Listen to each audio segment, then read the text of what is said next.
Hi అండి, నేను మీ Shilpa Vinay. Welcome to Vincy kitchen. ఈరోజు మనం చింతకాయ ఇంకా పండుమిర్చి కాంబినేషన్లో నిలవ పచ్చడి తయారీ విధానాన్ని చూద్దాము. నేను కూడా ఈ పచ్చడిని ఫస్ట్ టైం చేస్తున్నానండి. పచ్చడి అయితే అసలు ఎంత బాగా వచ్చిందో, రుచి అయితే అద్దరిపోతుందండి. చాలా చాలా రుచిగా వచ్చింది పచ్చడి అయితే. ఇలా తయారు చేసుకున్న పచ్చడి మనకి బయటే సంవత్సరం వరకు నిల్వ ఉంటుంది. ఫ్రిడ్జ్లో కూడా అవసరం లేదు, బయట పెట్టుకున్నా కానీ సంవత్సరం వరకు నిల్వ ఉంటుంది. మీరు ఎప్పుడు తినాలనుకుంటే అప్పుడు కొంచెం పచ్చడి తీసుకునే విధంగా పోపు వేసుకుంటే అన్నంలోకి బాగుంటుంది, టిఫిన్స్లోకి బాగుంటుంది, చాలా చాలా రుచిగా ఉంటుంది. తప్పకుండా అయితే ట్రై చేయండి. మరి ఇంకెందుకు ఆలస్యం, ఈ చింతకాయ పండుమిర్చి నిల్వ పచ్చడిని ఎలా తయారు చేసుకోవాలో చూసేద్దాం రండి. పచ్చడి కోసం ఇక్కడ నేను అరకిలో చింతకాయలు తీసుకున్నాను. చింతకాయలు, దెబ్బతిన్న కాయలు, పాడైపోయిన కాయలు ఇవన్నీ ఏరేసుకుని అరకిలో కాయలు తీసుకోవాలి. కాయ చూడండి, ఈ విధంగా బాగా కండున్న కాయలు తీసుకోవాలి. వీటిని ఉప్పు నీళ్ళలో శుభ్రంగా కడిగేసుకోవాలి. 1-2 సార్లు శుభ్రంగా కడిగేసుకోండి. కాయని బాగా రుద్దండి, పైన మనకి దుమ్ములాగా ఉంటుంది కదా, అదంతా పోయేలాగా కాయని ఈ విధంగా రుద్దుతూ శుభ్రం చేసుకోవాలి. కాయల్ని శుభ్రంగా కడిగేసుకుని జాలిగిన్నెలో వేసేసుకోండి. నీళ్ళన్నీ వడారిపోతాయి. ఒక 10 నిమిషాల పాటు పక్కన పెట్టేసుకుని ఇప్పుడు ఒక పొడి క్లాత్ తీసుకుని కాయకి ఎక్కడా కూడా తడి లేకుండా బాగా తుడుచుకోవాలి.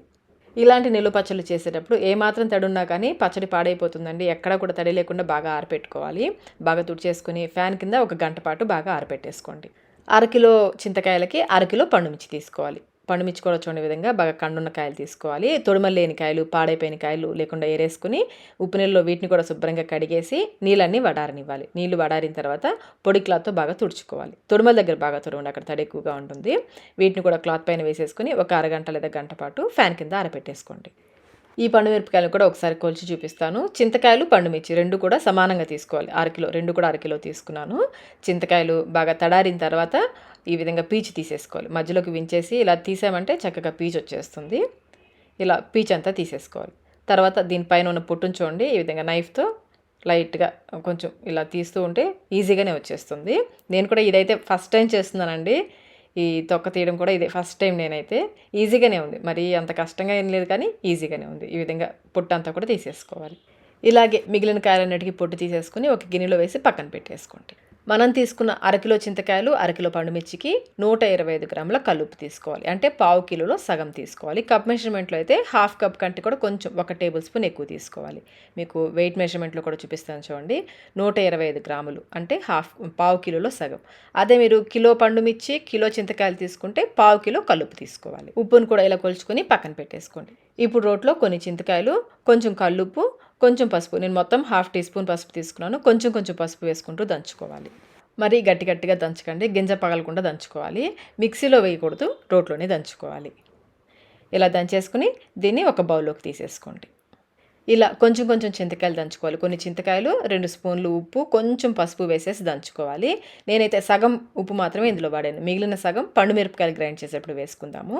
ఇలాగే మిగిలిన చింతకాయలన్నీ కూడా కొంచెం ఉప్పు, పసుపు వేసి దంచేసుకుని జాడీలో కానీ గ్లాస్ జార్లో కానీ తీసేసుకోవాలి. స్టీల్ వాటిలో పెట్టకండి, గ్లాస్ జార్స్ కానీ జాడీలో కానీ పెట్టుకోవచ్చు. ఇలా దంచుకున్న చింతకాయలని 2-3 రోజుల పాటు ఊరనివ్వాలి. ఇలా ఊరనిస్తే ఇందులో నుంచి గింజలు ఈజీగా సపరేట్ అవుతాయి. దీన్ని పక్కన పెట్టేసుకొని ఇప్పుడు పండుమిరపకాయలని చిన్న చిన్న ముక్కలుగా కట్ చేసుకోవాలి. ఇలా అన్నీ కట్ చేసి ఒక గిన్నెలోకి వేసేసుకోండి. ఇప్పుడు మిక్సీ జార్లో ఈ పండుమిరపకాయ ముక్కలు కొన్ని వేసుకోండి, అన్నీ వేసుకోవద్దు, కొన్ని వేసుకొని మిగిలిన కళ్ళుప్పు ఉంది కదా, ఆ కళ్ళుప్పు ఇందులో వేసేసుకోవాలి. సగమేమో చింతకాయలు దంచడానికి వేసుకోవాలి, సగమేమో ఈ పండుమిరపకాయలు గ్రైండ్ చేసుకోవడానికి వేసుకోవాలి. కొంచెం కొంచెం ఈ పండుమిరపకాయలు వేసుకుంటూ, మరీ మెత్తగా అవసరం లేదు, కొంచెం పలుకులుగా ఉన్నా పర్లేదు, ఈ విధంగా గ్రైండ్ చేసుకోండి. ఈ పండుమిర్చి తొక్కును కూడా ఒక బౌల్లోకి వేసేసుకొని కొంచెం లోపలికి నొక్కి పెట్టేసుకోండి. దీన్ని కూడా 2-3 రోజుల పాటు ఊరనివ్వాలి. చింతకాయ తొక్కు అలాగే పండుమిరపకాయల తొక్కు 2-3 రోజుల పాటు ఊరనివ్వాలి. నేనైతే 3 రోజుల పాటు ఊరనిచ్చాను. 3 రోజుల తర్వాత చూస్తే చూడండి, పండుమిర్చి తొక్కు బాగా ఊరింది కదా, ఒకసారి కలిపేసుకోండి. అలాగే చింతకాయ తొక్కు కూడా ఉంది కదా, దీన్ని కూడా ఒకసారి కలిపేసుకోండి. బాగా ఊరింది. ఇలా మనం చేతితో పట్టుకున్నామంటే ఈ గింజ ఈజీగా సపరేట్ అవుతుంది. బాగా ఊరింది కదా, నేనైతే 3 రోజుల పాటు ఊరపెట్టేశాను. మీకు కుదరకపోతే 2 రోజులు ఊరినా సరిపోతుంది. చూడండి, ఇలా బాగా ఊరితే ఈ విధంగా ఈజీగా వచ్చేస్తుంది గింజ. మనం చేతితో ఇలా ప్రెస్ చేసామంటే ఈజీగా సపరేట్ అయిపోతుంది. ఇలాగే గింజలన్నీ కూడా సపరేట్ చేసుకోవాలి. ఈ చింత తొక్కులో ఉన్న గింజలన్నీ కూడా సపరేట్ చేసుకోవాలి. గింజలన్నీ తీసాక చూడండి ఇంత గుజ్జు వచ్చింది. ఇప్పుడు ఈ గుజ్జుని ఈ పండుమిర్చి తొక్కు ఉంది కదా, అందులోకి వేసేసుకోవాలి. ఇవి 2 బాగా కలిసేలా కలుపుకోవాలి. చింతపండు వేసి చేసే పండుమిర్చి పచ్చడి కంటే కూడా చింతకాయ వేసి చేసే పచ్చడి రుచి చాలా బాగుంటుంది. ఒకసారి ట్రై చేయండి. చింతకాయలు అందుబాటులో లేని వాళ్ళు చింతపండుతో చేసుకోవచ్చు. ఆ రెసిపీ అయితే ఆల్రెడీ మన ఛానల్లో ఉంది. లింక్ నేను డిస్క్రిప్షన్ బాక్స్లో ఉంచుతాను, ఒకసారి చూడండి.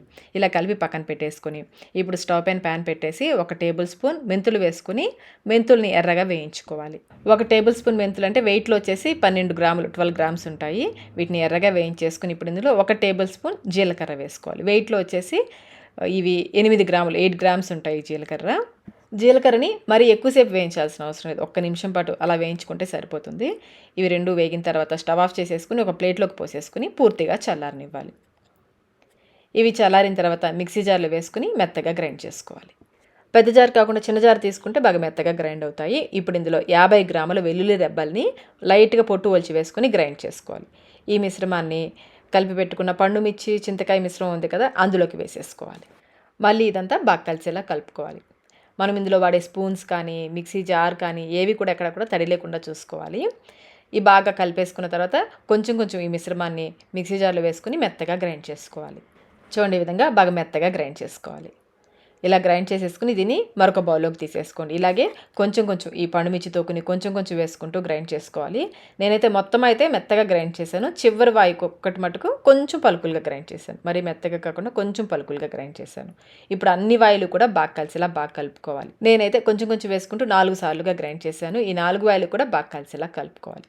అంతేనండి, పండు మిర్చి చింతకాయ తొక్కు రెడీ అయిపోయింది. దీన్ని ఫ్రిడ్జ్లో కాకుండా బయట పెట్టినా కానీ సంవత్సరం రోజుల వరకు నిల్వ ఉంటుంది. ఎక్కడా కూడా తడి తగలకుండా చూసుకుని గ్లాస్ జార్లో కానీ జాడీలో కానీ పెట్టుకున్నారంటే సంవత్సరం పైనే నిల్వ ఉంటుంది. ఫ్రిడ్జ్లో స్టోర్ చేసుకున్నారంటే పచ్చడి సంవత్సరం అయినా కానీ రంగు మారకుండా ఉంటుంది. మీరు ఫ్రిడ్జ్లో అయినా స్టోర్ చేసుకోవచ్చు, బయట అయినా స్టోర్ చేసుకోవచ్చు. ఎప్పుడు కావాలంటే అప్పుడు కొంచెం పచ్చడిని పోపు వేసుకోవచ్చు.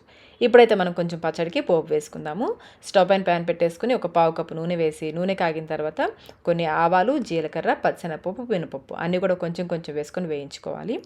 ఇవి వేగిన తర్వాత 5-6 వెల్లుల్లి రెబ్బల్ని కచ్చాపచ్చగా దంచుకొని వేసుకోండి. అలాగే 2 ఎండుమిర్చిని కూడా తుంపి వేసుకొని వేయించుకోవాలి. వెల్లుల్లి ఎండుమిర్చి వేగిన తర్వాత కొంచెం ఇంగు కూడా వేసుకొని ఒకసారి కలిపేసుకోండి.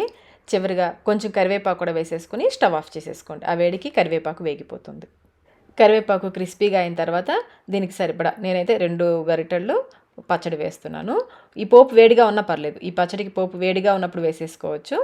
ఈ నూనె అంతా కూడా పచ్చడిలో బాగా కలిసేలా కలుపుకోవాలి. నూనె మీ ఇష్టం అండి, కొంచెం తక్కువైనా వేసుకోవచ్చు, ఎక్కువైనా వేసుకోవచ్చు. ఇలాంటి పచ్చళ్ళకి కొంచెం నూనె ఎక్కువ ఉంటేనే బాగుంటుంది. అంతేనండి, పండు మిర్చి చింతకాయ నిల్వ పచ్చడి అయితే రెడీ అయిపోయింది. చూస్తుంటే నోట్లో నీళ్ళు వచ్చేస్తున్నాయి కదా. చాలా అంటే చాలా రుచిగా వచ్చిందండి. ఫస్ట్ టైం చేసినా కానీ పచ్చడి అయితే చాలా రుచిగా వచ్చింది. మీరు కూడా ఈ కొలతలో ఒకసారి తప్పకుండా ట్రై చేయండి. ట్రై చేసి మీకు టేస్ట్ ఎలా అనిపించిందో మాకు కమెంట్ రూపంలో తెలియచేయండి. వీడియో నచ్చినట్లయితే లైక్ చేయండి, మీ ఫ్రెండ్స్కి, ఫ్యామిలీ మెంబర్స్కి షేర్ చేయండి. మన ఛానల్ని ఫస్ట్ టైం చూస్తున్నట్లయితే సబ్స్క్రైబ్ కూడా చేసుకోండి. Thank you.